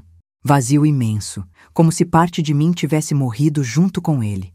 Liguei novamente para Antônio. Acabou, disse com voz rouca, percebendo que não falava há horas. Entendo, ele respondeu após um breve silêncio. Vou buscar você em 1 hora. Tem certeza que quer seguir com o resto do plano? Tenho, respondi, desligando em seguida. O resto do plano era simples. Antônio chegaria com uma garrafa de uísque quase vazia, que colocaríamos na mão de Joaquim. Espalharíamos mais algumas. Garrafas pela cabana, criando a cena de uma bebedeira solitária que terminou mal. Um acidente. Um homem com histórico de abuso de álcool e drogas, encontrado morto após uma overdose em uma cabana isolada. Ninguém faria muitas perguntas. Ninguém se importaria muito. Joaquim não tinha família, não tinha amigos reais, apenas cúmplices de seus crimes que jamais se envolveriam com investigações policiais. Enquanto esperava, peguei o pequeno caderno que tinha trazido comigo e comecei a escrever. Uma carta para Pedrinho, para quando ele fosse mais velho, explicando o que tinha acontecido naquela noite, por que eu tinha feito o que fiz. Talvez ele nunca precisasse lê-la, talvez pudéssemos deixar o passado para trás e construir uma vida nova sem que a sombra de Joaquim nos perseguisse. Mas se um dia meu filho perguntasse, se um dia ele precisasse entender, as palavras estariam lá, esperando por ele. Meu querido Pedrinho, escrevi com mãos trêmulas, se você está lendo isso, é porque chegou o momento de saber toda a verdade sobre seu pai, sobre o que aconteceu com ele e sobre as escolhas que fiz para proteger você. Quando Antônio chegou, eu já tinha terminado a carta e a guardado em meu bolso. Ele entrou silenciosamente na cabana, olhando apenas brevemente para o corpo de Joaquim antes de colocar uma mão reconfortante em meu ombro. Tem certeza que quer continuar com isso, Dona Maria? Ainda dá tempo de chamar a polícia, explicar que foi legítima? Defesa, balancei a cabeça. Ninguém acreditaria. E mesmo que acreditassem, haveria um processo, exposição. Pedrinho teria que reviver tudo nos mínimos detalhes. Não posso fazer isso com ele. Antônio assentiu gravemente. Então vamos acabar com isso de uma vez. Trabalhamos em silêncio, posicionando o corpo, espalhando as garrafas, criando a cena que a polícia encontraria dali a alguns dias, quando o dono da cabana viesse checar a propriedade. Quando terminamos, dei uma última olhada para o homem que um dia tinha sido meu marido, o pai do meu filho, e agora era apenas uma casca vazia no chão de uma cabana esquecida. Adeus, Joaquim, sussurrei, não para ele, mas para mim mesma. Um adeus a tudo que ele representava, a todos os anos de terror, a todas as noites de insônia, a todas as lágrimas do meu filho. No caminho de volta para a cidade, Antônio manteve um silêncio respeitoso. Só quando estávamos chegando perto do hotel, ele falou novamente. O que vai fazer? Agora, Dona Maria? Viver, respondi simplesmente. Ajudar meu filho a se recuperar, construir uma vida nova, longe daqui, onde ninguém nos conheça, onde possamos começar do zero. E se descobrirem o que aconteceu? Olhei pela janela, para as luzes da cidade que passavam rapidamente. Então enfrentarei as consequências. Por Pedrinho, enfrentaria o inferno inteiro se fosse preciso. Rapidamente, que tinha sido uma overdose acidental. Mais um caso triste de abuso de substâncias, mais um corpo sem família para reclamar, mais um arquivo que logo seria esquecido em alguma gaveta empoeirada. Pedrinho e eu nos mudamos para Porto Alegre 2 semanas depois. Era uma cidade grande o suficiente para nos perdermos na multidão, longe o suficiente para deixar o passado para trás. Beatriz nos ajudou a encontrar um pequeno apartamento e me indicou para um trabalho em uma confecção de roupas, onde uma amiga dela era gerente. Meu filho tinha mudado depois daquela noite. Não de forma visível para quem não o conhecia bem, mas eu, que conhecia cada nuance de sua expressão, cada tom de sua voz, percebia a diferença. Era como se um peso imenso tivesse sido tirado de seus ombros. Ele ainda tinha pesadelos, ainda se assustava com barulhos repentinos, ainda tinha dificuldades para confiar em figuras de autoridade masculinas. mas havia uma nova serenidade em seus olhos, uma certeza de que o monstro de seus pesadelos nunca mais voltaria.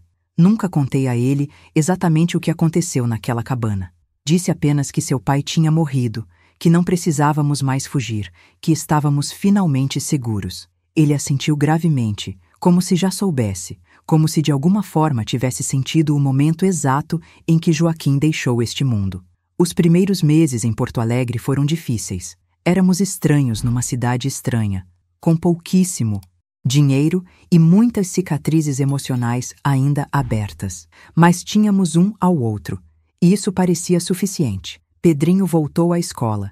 Eu trabalhava longas horas na confecção, e lentamente começamos a construir uma rotina, uma normalidade que tinha sido negada a nós por tanto tempo. Encontramos uma psicóloga para Pedrinho, a doutora Clara, uma mulher de meia-idade com olhos gentis e uma paciência infinita. Seu filho passou por traumas que muitos adultos não suportariam, ela me disse, após algumas sessões. Mas ele tem uma força interior impressionante. E tem você, que é seu porto seguro. Estou tentando, respondi. A culpa sempre presente quando pensava em tudo que meu filho tinha passado. Mas às vezes acho que falhei com ele de tantas formas. Dona Maria, ela segurou minhas mãos com firmeza. Você fez o que pôde com as ferramentas que tinha. Conseguiu tirá-lo daquele inferno. Deu a ele uma nova chance. Não se torture pelo que não pôde impedir. Concentre-se no que pode fazer agora. Aquelas palavras foram um bálsamo para minha alma atormentada. Não apagaram a culpa completamente. Duvido que algum dia algo consiga, mas me deram espaço para respirar, para olhar para frente, em vez de ficar presa no passado. 1 ano se passou assim, entre o trabalho, a escola de Pedrinho, as sessões de terapia, a construção cuidadosa de uma vida normal. Fizemos alguns amigos, não muitos, pois ainda éramos cautelosos por natureza, mas o suficiente para não nos sentirmos completamente sozinhos. Comecei a dar aulas de costura nos fins de semana para complementar a renda, e descobri que gostava de ensinar, de ver o brilho nos olhos das alunas quando dominavam uma técnica nova. Pedrinho, que agora tinha 13 anos, começou a se interessar por desenho. Aquele caderno que tinha sido nosso elo durante os dias mais sombrios, agora estava cheio de esboços coloridos, paisagens, pessoas sorridentes, um contraste gritante com os desenhos sombrios de antigamente. Sua professora de artes dizia que ele tinha talento natural, que deveria ser incentivado. Economizei durante meses para comprar um conjunto de lápis de cor profissionais para seu aniversário. A vida estava, finalmente, tomando um rumo que parecia certo, que parecia justo. Até aquela manhã de terça-feira, quando abri o jornal e vi a notícia que fez meu sangue gelar. Corpo encontrado em cabana pode não ter sido vítima de overdose. Polícia reabre investigação. A matéria era pequena na página 15, mas para mim parecia escrita em letras de fogo. Segundo o jornal, um novo legista tinha revisado o caso e encontrado inconsistências no laudo original. As substâncias encontradas no corpo não eram consistentes com as drogas que Joaquim costumava usar. Havia indícios de uma possível combinação de plantas com efeito tóxico. A polícia estava investigando a possibilidade de homicídio. Minhas mãos tremiam tanto que mal conseguia segurar o jornal. Pedrinho estava na escola, o que me deu algumas horas para tentar controlar o pânico que ameaçava me consumir. Liguei para o número que Antônio tinha me dado antes de partirmos, mas estava desativado. Tentei ligar para Beatriz no hospital, mas me informaram que ela tinha se mudado para outro estado. Estava sozinha com essa nova ameaça, esse fantasma do passado que se recusava a permanecer enterrado. Se a polícia chegasse até mim, se descobrissem o que realmente tinha acontecido naquela cabana, tudo que tínhamos construído desmoronaria. Pedrinho perderia a mãe, ficaria sozinho no mundo. Talvez fosse enviado para alguma instituição onde ninguém entenderia seus traumas, suas necessidades. O pânico inicial deu lugar a uma determinação fria, calculista, que eu tinha conhecido pela primeira vez naquela cabana. Não permitiria que tirassem meu filho de mim. Não depois de tudo que tínhamos passado. Não quando finalmente estávamos reconstruindo nossas vidas. Passei o resto do dia em um estado de alerta constante, esperando a qualquer momento que a campainha tocasse e fossem policiais à minha porta. Quando Pedrinho chegou da escola, tentei agir normalmente, mas ele me conhecia bem demais. "O que aconteceu, mãe?" perguntou enquanto eu preparava o jantar com mãos ainda trêmulas. "Você está estranha." "Não é nada, meu filho, só cansada do trabalho." Ele me observou por alguns instantes, aqueles olhos que tinham visto coisas demais para sua idade me estudando, cuidadosamente. "É sobre o pai, não é? Você está preocupada com algo relacionado a ele." Às vezes, esquecia como Pedrinho tinha se tornado perceptivo, como tinha aprendido a ler os menores sinais de perigo para sobreviver aos anos com Joaquim. "Por que diz isso? Você só fica assim, com esse olhar, quando é sobre ele." Sentei-me à mesa, sinalizando para que ele se sentasse também. Não queria mentir para meu filho, não depois de tudo que tínhamos passado juntos. Houve uma notícia no PIM. Jornal hoje. A polícia está investigando novamente o que aconteceu com seu pai. Eles acham que pode não ter sido um acidente. Pedrinho ficou muito quieto, processando a informação. Depois de um longo momento, perguntou com voz surpreendentemente calma: "O que isso significa para nós?" "Não sei ainda. Talvez nada. Talvez nunca descubram a verdade. E se descobrirem?" Seus olhos, tão parecidos com os meus, me estudavam intensamente. "Se descobrirem o que você fez por mim?" Engoli em seco, surpresa pela forma direta como ele abordou o assunto que nunca tínhamos discutido abertamente. "Como você?" "Eu sei, mãe. Sempre soube. Você não me contou, mas eu entendi." Ele estendeu a mão sobre a mesa, pegando a minha. "Ele teria nos matado. Mais cedo ou mais tarde, você fez o que precisava fazer." Lágrimas quentes escorreram pelo meu rosto. Meu filho, meu menino, falando com a sabedoria e a compreensão de alguém muito mais velho. "Pedrinho, está tudo bem, mãe. Não precisamos falar sobre isso. Só quero que você saiba que entendo e que estamos juntos nisso, como sempre estivemos." Naquela noite, depois que Pedrinho foi dormir, sentei-me na pequena varanda do nosso apartamento, observando as luzes da cidade. A conversa com meu filho tinha me abalado profundamente, não pelo que ele sabia, mas pela maturidade com que lidava com esse conhecimento. Enquanto eu me torturava com culpa e medo, ele tinha aceitado a realidade da nossa situação com uma clareza que me deixava admirada e assustada ao mesmo tempo. Nos dias seguintes, acompanhei discretamente as notícias sobre a investigação. Aparentemente, o novo legista tinha encontrado traços de plantas específicas no corpo de Joaquim, plantas que não cresciam naturalmente na região onde a cabana estava localizada. Isso levantava a possibilidade de envenenamento intencional, não uma overdose acidental, como inicialmente se pensou. A polícia estava revisando todos os contatos conhecidos de Joaquim, tentando reconstruir seus últimos dias. Até onde eu sabia, ele não tinha mencionado a ninguém que estava atrás de nós, que tinha nos encontrado. Era um homem naturalmente desconfiado, que mantinha seus planos para si mesmo.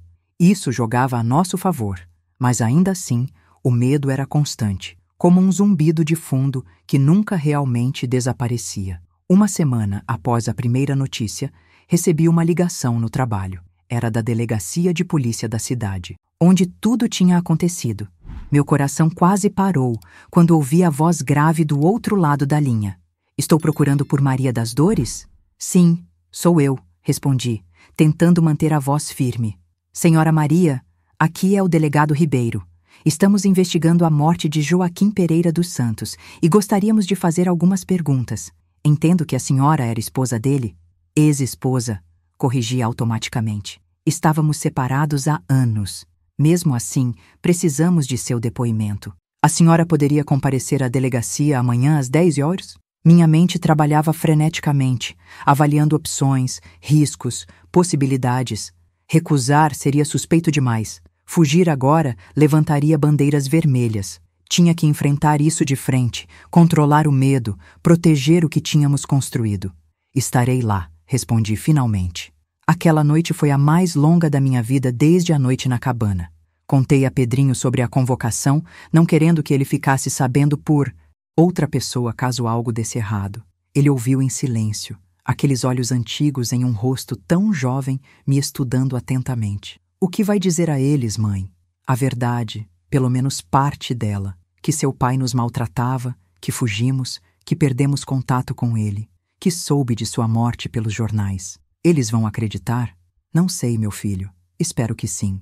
Ele assentiu gravemente, como se estivesse tomando uma decisão importante. Se acontecer algo com você, se eles descobrirem, nada vai acontecer comigo. Interrompi, não querendo que ele completasse aquele pensamento. Vou responder as perguntas e voltar para casa. Para você. Sempre voltarei para você. Mas naquela noite, depois que ele adormeceu, peguei a carta que tinha escrito na cabana, aquela que explicava tudo, e escrevi um adendo.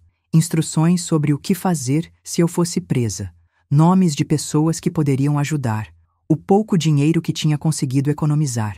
Escondi o envelope no fundo da gaveta onde guardava meus documentos importantes. Esperava nunca precisar que ele lesse aquilo, mas precisava estar preparada para todas as possibilidades. Entrar, ele disse, mas quero estar perto, caso precise de mim. Aquelas palavras, vindas do meu filho de 13 anos, me dilaceraram. Era eu quem deveria protegê-lo, não o contrário, mas entendi sua necessidade de não ficar sozinho esperando, imaginando o pior. Tudo bem, mas você fica do lado de fora. Se eu não sair em 2 horas, vá para a casa da Dona Lourdes, como combinamos. Dona Lourdes era nossa vizinha, uma senhora de 70 anos que tinha se afeiçoado a Pedrinho. Ela sabia apenas que éramos mãe e filho sozinhos no mundo, fugindo de um passado doloroso.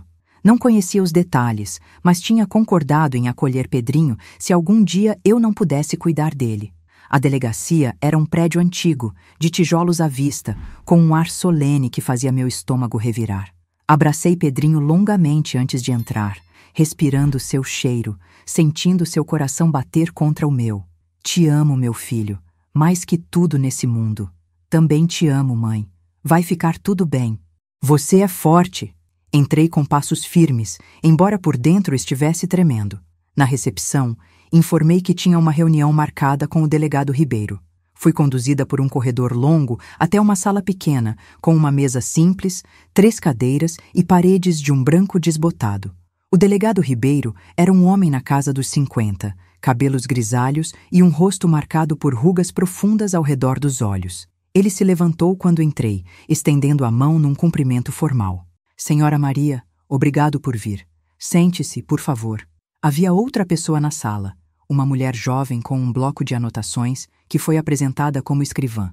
Ela me olhou com uma curiosidade neutra, profissional, e isso me acalmou um pouco. Não havia hostilidade imediata, pelo menos. Senhora Maria, começou o delegado após nos sentarmos, estamos investigando as circunstâncias da morte de seu ex-marido, Joaquim Pereira dos Santos. Precisamos entender melhor o relacionamento de vocês, quando foi a última vez que se viram, qualquer informação que possa nos ajudar a esclarecer o que aconteceu. Respirei fundo, preparando-me para a história que tinha ensaiado mentalmente dezenas de vezes. Joaquim e eu nos separamos há cerca de 3 anos. Foi um casamento difícil. Hesitei, calculando quanto revelar. Ele era violento, principalmente com nosso filho. O delegado assentiu, sem demonstrar surpresa. Há registros de denúncias contra ele? Tentei denunciar uma vez, mas ninguém acreditou em mim. Depois disso, fugi com meu filho. Estávamos tentando recomeçar nossas vidas longe dele. E quando foi a última vez que viu ou falou com seu ex-marido? Há mais de 2 anos. Desde que fugimos, cortei todo o contato. Mudamos de cidade várias vezes, justamente para que ele não nos encontrasse. O delegado me estudou por um longo momento. Senhora Maria, temos informações de que Joaquim esteve em sua cidade anterior há poucos meses, próximo à época de sua morte. A senhora sabia disso? Meu coração acelerou, mas mantive a expressão neutra. Não, senhor. Como disse, cortei todo o contato. Só soube de sua morte quando saiu nos jornais. Entendo. Ele folheou algumas páginas de uma pasta à sua frente. A senhora tem conhecimento sobre plantas medicinais? Ervas, raízes, esse tipo de coisa? A pergunta me pegou de surpresa, embora devesse ter esperado por algo assim. Conheço um pouco, como a maioria das pessoas do interior. Minha avó costumava usar ervas para chás, pequenos remédios caseiros. Por quê? Encontramos substâncias no corpo de Joaquim que indicam envenenamento por uma combinação específica de plantas. Plantas que precisam de conhecimento para serem identificadas, colhidas e preparadas corretamente. Mantive o olhar firme, apesar do medo que crescia em meu peito. Isso é interessante, mas não vejo como posso ajudar. Como disse, não tinha contato com Joaquim há anos. O delegado me estudou novamente. Seus olhos experientes buscando qualquer sinal de nervosismo, qualquer brecha na minha história. Senhora Maria, vou ser direto. Temos testemunhas que viram uma mulher com a sua descrição nas proximidades da cabana onde Joaquim foi encontrado, poucos dias antes de sua morte. Isso era uma mentira, eu sabia. Tinha sido extremamente cuidadosa, usando roupas diferentes, boné, óculos escuros. Além disso, a cabana era isolada demais para testemunhas casuais. Ele estava blefando, tentando me fazer confessar por pressão. Deve ser um engano, delegado. Eu estava aqui em Porto Alegre, trabalhando. Tenho colegas que podem confirmar minha presença todos os dias. Mesmo nos fins de semana? Mesmo durante suas folgas? Tenho um filho de 13 anos, delegado. Não o deixo sozinho. Quando não estou trabalhando, estou com ele.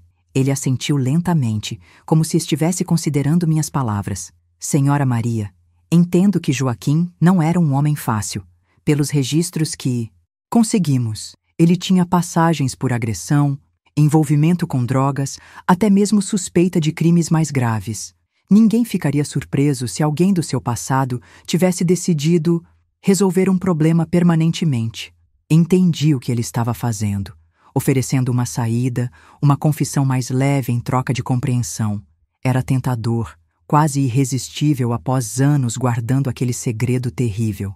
Mas pensei em Pedrinho esperando do lado de fora, em tudo o que ainda precisávamos, construir juntos, e mantive minha resolução.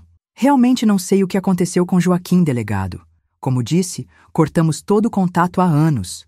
Qualquer problema que ele tenha tido depois disso, não tenho conhecimento. O interrogatório continuou por quase 2 horas. O delegado voltava aos mesmos pontos, reformulava as mesmas perguntas, tentando me pegar em contradições.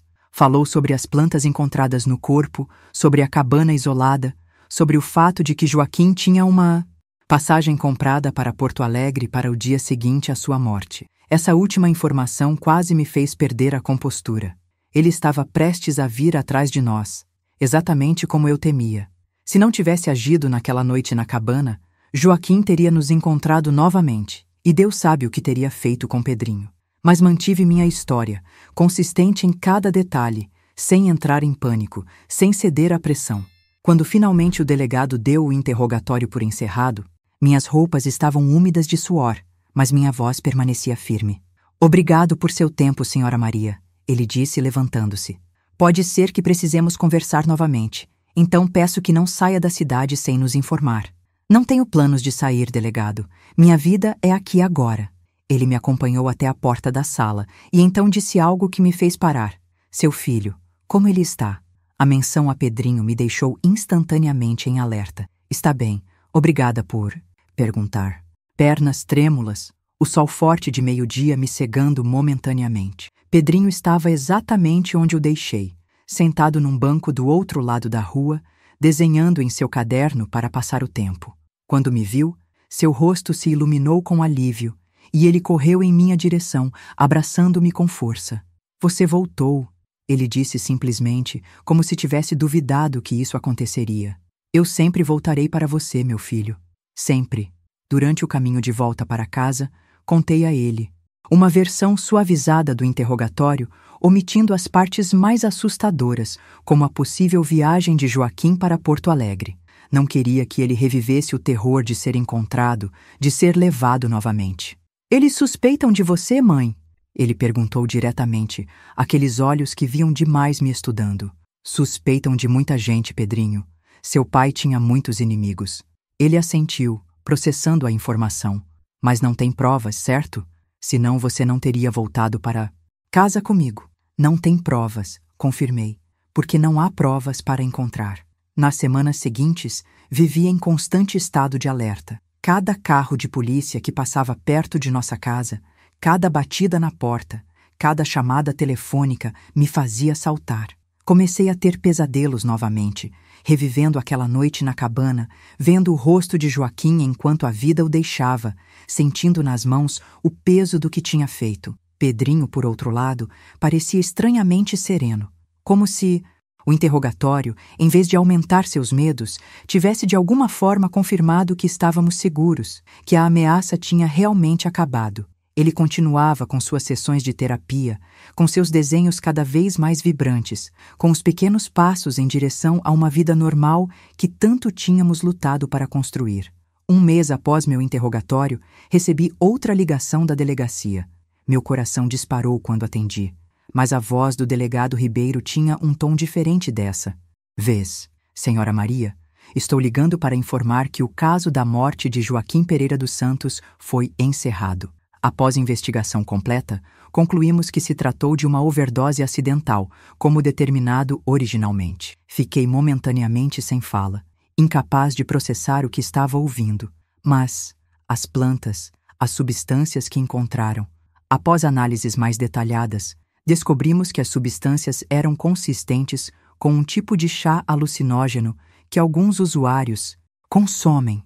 Aparentemente, Joaquim estava experimentando com drogas alternativas. Algo na explicação não soava certo, parecia forçada demais, conveniente demais, mas não iria questionar um milagre. Entendo. Obrigada por me avisar, delegado. Houve uma pausa longa do outro lado da linha. Senhora Maria, espero sinceramente que você e seu filho encontrem a paz que merecem.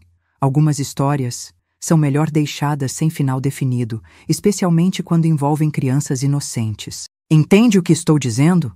Naquele momento, entendi perfeitamente. O delegado Ribeiro sabia, ou pelo menos suspeitava fortemente, o que realmente tinha acontecido. Mas por alguma razão, compaixão, seu próprio senso de justiça, ou simplesmente a falta de provas concretas, tinha decidido encerrar o caso, dar-nos a chance de seguir em frente. Entendo, delegado, e agradeço. Não há nada a agradecer. Apenas cuide bem do seu filho. Crianças são nosso bem mais precioso. Após desligar, sentei-me na pequena sala do nosso apartamento, as lágrimas escorrendo livremente pelo meu rosto. Lágrimas de alívio, de gratidão, de uma exaustão que vinha se acumulando há anos. Era realmente o fim? Poderíamos finalmente parar de olhar por cima do ombro, de viver com medo constante. Quando Pedrinho chegou da escola, contei a notícia. Ele ouviu em silêncio, aqueles olhos antigos me estudando como sempre faziam. É bom, não é, mãe? Significa que está realmente acabado. Sim, meu filho, está acabado. Ele assentiu lentamente, como se estivesse chegando a uma conclusão importante. Acho que agora podemos realmente começar de novo, sem medo, repeti, provando o sabor daquelas palavras, tão simples e ainda assim tão revolucionárias para nós. Sem medo. Naquela noite, enquanto Pedrinho dormia, peguei a carta que tinha escrito na cabana, aquela que explicava tudo, que tinha guardado para o dia em que ele precisasse entender as escolhas que fiz. Olhei para as páginas cheias da minha letra apressada, as palavras manchadas em alguns pontos pelas lágrimas que derramei enquanto escrevia. Depois de um longo momento de contemplação, levei a carta para a cozinha e a queimei lentamente na pia, observando as chamas consumirem cada página, cada confissão, cada justificativa. As cinzas voaram para o ar, desaparecendo como fantasmas finalmente libertados. Talvez um dia, quando Pedrinho fosse mais velho, eu contasse a ele toda a verdade, com minhas próprias palavras, face a face. Ou talvez não fosse necessário. Talvez alguns segredos pudessem permanecer enterrados, não por vergonha ou medo, mas porque já haviam cumprido seu propósito, porque o que importava agora não era o que tinha acontecido naquela cabana, mas o que construiríamos a partir dali. Os anos passaram. Pedrinho cresceu, transformando-se num jovem forte, gentil, com um talento para a arte que me enchia de orgulho. As cicatrizes físicas desapareceram com o tempo. As emocionais, embora nunca completamente ausentes, tornaram-se menos dolorosas, mais integradas a quem ele era, sem defini-lo completamente. Eu continuei trabalhando na confecção, eventualmente sendo promovida a supervisora. Economizei o suficiente para comprar uma pequena casa na periferia da cidade, com um quintal onde plantei um jardim cheio de flores. Apenas flores, nenhuma erva medicinal, nenhum lembrete do conhecimento que um dia tinha usado para fins tão sombrios. Em noites tranquilas, quando a casa estava silenciosa e o peso das memórias parecia mais leve, eu me pegava pensando em Joaquim. Não no monstro que ele se tornou, mas no jovem que conheci décadas atrás, no homem que me fez acreditar que poderíamos construir uma família, ter um filho, ser felizes. Em quais traumas ele mesmo teria vivido para se transformar naquilo? Quais ciclos de violência estávamos finalmente quebrando com nossa pequena família reconstruída? Nunca me arrependi do que fiz naquela cabana. Como poderia? Foi um ato de proteção, de amor na sua forma mais feroz, mais primordial. Uma mãe defendendo seu filhote contra um predador. Não há espaço para arrependimento em atos de sobrevivência, mas em momentos de reflexão mais profunda, reconhecia a dualidade do que tinha feito. Tinha tirado uma vida para salvar outra. Tinha me transformado em algo que nunca imaginei ser capaz, para proteger o que mais amava no mundo. Tinha cruzado uma linha da qual não havia retorno, e carregaria essa marca invisível para sempre. Quando Pedrinho completou 18 anos, prestou vestibular para Belas Artes e foi aprovado com uma bolsa integral. No dia em que o deixei no dormitório da universidade, com suas malas cheias de roupas novas e materiais de desenho, algo se fechou dentro de mim. Um ciclo completo, uma promessa cumprida. Você conseguiu, mãe, ele disse enquanto nos despedíamos. Você me salvou, me trouxe até aqui. Nós conseguimos, meu filho, corrigi suavemente. Juntos como sempre. Ele sorriu, aquele sorriso que ainda tinha o poder de iluminar meu mundo inteiro, mesmo após tudo que tínhamos passado. Sabe o que mais me lembro daqueles tempos difíceis? Não é o medo, nem a dor. É você me dizendo que tudo ficaria bem, que encontraríamos um caminho. E você estava certa. Abracei-o longamente, sentindo o homem forte em que meu menino frágil tinha se transformado. Um homem sem os demônios do pai, sem a violência, sem a crueldade. Um homem capaz de criar beleza a partir da dor, luz a partir da escuridão. Te amo, meu filho, mais que tudo nesse mundo. Também te amo, mãe. Obrigado por tudo que fez por mim. Voltei para casa sozinha naquela noite, para nossa pequena casa com jardim de flores. Sentei-me na varanda, observando as estrelas brilharem num céu excepcionalmente claro. Pela primeira vez em muitos anos, permiti-me pensar naquela noite na cabana, não com medo ou angústia, mas com uma aceitação tranquila. Tinha feito o que precisava fazer, o que qualquer mãe faria para proteger seu filho. E agora, anos depois, via os frutos daquela escolha terrível. Um jovem saudável, forte, livre dos fantasmas do passado, pronto para construir seu próprio caminho no mundo. Não existe perdão para o que fiz, nem procuro por ele. Algumas ações estão além de conceitos simples como certo e errado. Algumas escolhas são feitas no escuro, no limiar entre mundos, guiadas apenas pelo instinto mais básico de proteção. O que estas mãos fizeram por amor, carregarei comigo até o fim, sem orgulho, sem vergonha, apenas com a certeza silenciosa de que, se necessário, faria tudo novamente, para passar o tempo. Mas ainda são as mesmas mãos, ainda carregam a mesma história. Pedrinho, que agora prefere ser chamado de Pedro, tem 35 anos, é professor universitário de artes visuais, casado com uma mulher gentil chamada Teresa, pai de gêmeos de 5 anos, que são a luz dos meus dias de outono. Ele conseguiu o que parecia impossível durante aqueles anos terríveis, uma vida normal, feliz, livre dos fantasmas que o perseguiram na infância. Observo meus netos brincando no jardim, suas risadas cristalinas enchendo o ar como música. São crianças despreocupadas, amadas, protegidas, crianças que não conhecem o medo constante, o terror das portas se abrindo na calada da noite, o som de passos se aproximando que faz o coração congelar. Crianças como Pedrinho deveria ter sido, como todas as crianças merecem ser. Pedro sabe a verdade completa agora. Contei a ele tudo quando completou 25 anos, sentindo que era o momento certo, que ele estava forte o suficiente para carregar aquele conhecimento sem que o destruísse. Falei da cabana, das ervas, da escolha que fiz sabendo exatamente o que estava fazendo. Falei do delegado que aparentemente entendeu, que decidiu olhar para o outro lado, que nos deu uma segunda chance. Ele ouviu em silêncio, aqueles olhos, agora de um homem, mas ainda com aquela profundidade que adquiriu cedo demais, fixos nos meus. Quando terminei, ficou quieto por um longo tempo. Pensei que talvez tivesse cometido um erro, que talvez aquela verdade fosse pesada demais mesmo agora. Então ele pegou minhas mãos, aquelas mãos que tinham tirado uma vida para salvar a dele, e as beijou gentilmente. Obrigado por me contar, mãe. Eu já sabia de certa forma.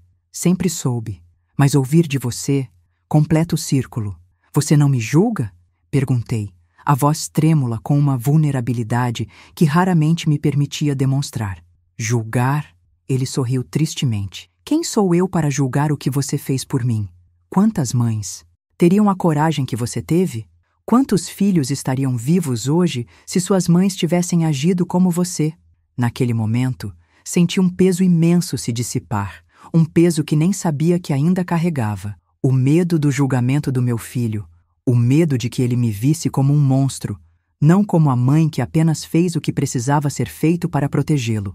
Agora, anos depois daquela conversa, sentada no balanço da varanda enquanto observo meus netos, penso no longo e tortuoso caminho que nos trouxe até aqui, nas escolhas impossíveis, nas noites sem dormir, no terror constante, na determinação feroz que descobri dentro de mim quando não havia mais nada a perder além do que mais importava. Teresa se aproxima, trazendo uma bandeja com chá gelado. Os meninos estão deixando a senhora cansada, Dona Maria? Posso chamá-los para dentro se quiser descansar? De jeito nenhum, respondo com um sorriso. O som das risadas deles é o melhor remédio para esses ossos velhos.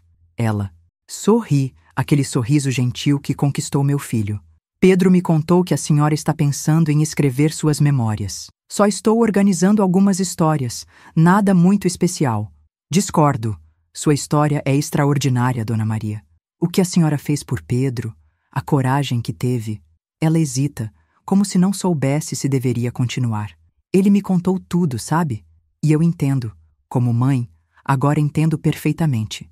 Nossos olhos se encontram em um momento de compreensão mútua, aquela compreensão que só existe entre mães, entre mulheres que reconhecem a ferocidade do amor maternal, a disposição de cruzar qualquer linha para proteger seus filhos. Às vezes penso nele, digo suavemente, olhando para além do jardim, para o horizonte distante. Em Joaquim, não no homem que ele se tornou, mas no que poderia ter sido, no pai que poderia ter sido para Pedro. O ciclo foi quebrado, Teresa diz com firmeza. É isso que importa. Pedro é um pai, maravilhoso, gentil, paciente. Seus netos nunca conhecerão o tipo de medo que ele conheceu. E isso é graças a você, Dona Maria. Graças às escolhas que fez, por mais difíceis que tenham sido. As palavras dela tocam algo profundo dentro de mim, algo que raramente permito que venha à superfície. O reconhecimento de que, apesar de tudo, fiz algo importante, algo necessário. Algo que permitiu que uma nova geração crescesse sem as sombras que ameaçavam engolir meu filho. Pedro se junta a nós, sentando-se ao meu lado no balanço. Coloca um braço ao redor dos meus ombros, aquele gesto protetor que agora ele direciona a mim, uma inversão gentil de nossos papéis originais. No que está pensando, mãe? Em como a vida dá voltas, respondo honestamente. Em como chegamos aqui, depois de tudo. Ele aperta meu ombro levemente, compreendendo as camadas do que não digo. Chegamos porque você nunca desistiu, porque você lutou com unhas e dentes por nós dois, porque você fez o que precisava ser feito quando ninguém mais faria. Os gêmeos correm até nós, rostos corados da brincadeira, olhos brilhantes de alegria despreocupada. Vovó, vovó, olha o que achamos no jardim. Um deles estende a mão, mostrando uma pequena pena azul, provavelmente de algum pássaro que passou pelo quintal. É linda, digo, sorrindo para aqueles rostos inocentes que nunca conhecerão o terror que seu pai conheceu. Um verdadeiro tesouro. Mais tarde, quando a casa está silenciosa, os gêmeos dormindo e Pedro e Teresa conversando baixinho na cozinha, vou para meu quarto e abro a gaveta da mesinha de cabeceira. Dentro dela, guardado cuidadosamente em uma pequena caixa de madeira, está o único item que mantive daquela noite na cabana. Um pequeno saquinho de tecido, agora vazio, que um dia conteve as ervas que mudaram o curso de nossas vidas. Não o mantenho por sentimentalismo mórbido ou por algum tipo de troféu sombrio. Mantenho-o como lembrete de que mesmo nas situações mais desesperadas existe escolha, de que o amor maternal é uma força que não conhece limites, que não se curva diante de leis humanas quando a vida de um filho está em jogo, de que às vezes, nas sombras mais profundas, descobrimos verdades sobre nós mesmos que nunca teríamos encontrado na luz. Fecho a caixa e aguardo novamente. Aquela parte da minha vida está encerrada agora, um capítulo necessário, mas concluído. O que resta são os frutos daquela noite terrível. Meu filho, vivo, saudável, feliz. Seus filhos crescendo sem medo, uma família curada, reconstruída das cinzas de um pesadelo. Se tivesse que fazer tudo de novo, faria sem hesitar. Se tivesse que carregar o peso daquela escolha por 1000 vidas, carregaria. Porque o que estas mãos fizeram por amor, estas mãos agora enrugadas, manchadas, enfraquecidas pela idade, foi o ato mais puro, mais verdadeiro, mais necessário que jamais realizei. Não peço perdão, não busco absolvição, apenas agradeço, todos os dias, por ter tido a coragem de fazer o que fiz, por ter encontrado dentro de mim a força que nem sabia que possuía, por ter protegido a única coisa neste mundo que realmente importava, meu filho. Esta é minha história, a história de uma mãe comum que se viu em circunstâncias extraordinárias, que descobriu que o amor e o terror às vezes habitam o mesmo coração, que proteção e destruição às vezes vêm das mesmas mãos, que aprendeu que certas escolhas, por mais terríveis que sejam, são as únicas escolhas possíveis quando se trata de salvar um filho. Não espero que todos entendam, não espero que todos aprovem, mas espero que, se um dia você se encontrar no abismo que eu me encontrei, saiba que não está sozinho, que outras mães estiveram lá antes de você, que outras mãos fizeram o que minhas mãos fizeram, por amor, sempre por amor. Se minha história tocou seu coração, por favor, se inscreva neste canal. Cada inscrição ajuda a levar essa mensagem para outras pessoas que podem estar enfrentando seus próprios abismos, suas próprias escolhas impossíveis. Compartilhe com alguém que você acredita que precisa ouvir que não está sozinho em sua luta para proteger quem ama. E conte-me nos comentários, o que você faria para proteger seu filho? Até onde iria? Que limites cruzaria? Sua experiência pode ser o farol que guia outra pessoa através da tempestade mais escura de sua vida. Obrigada por ouvir a história desta velha senhora, por me permitir compartilhar o que carrego no coração há tantos anos, por não julgar o que estas mãos fizeram em nome do amor mais profundo, mais verdadeiro, mais feroz que existe, o amor de uma mãe por seu filho.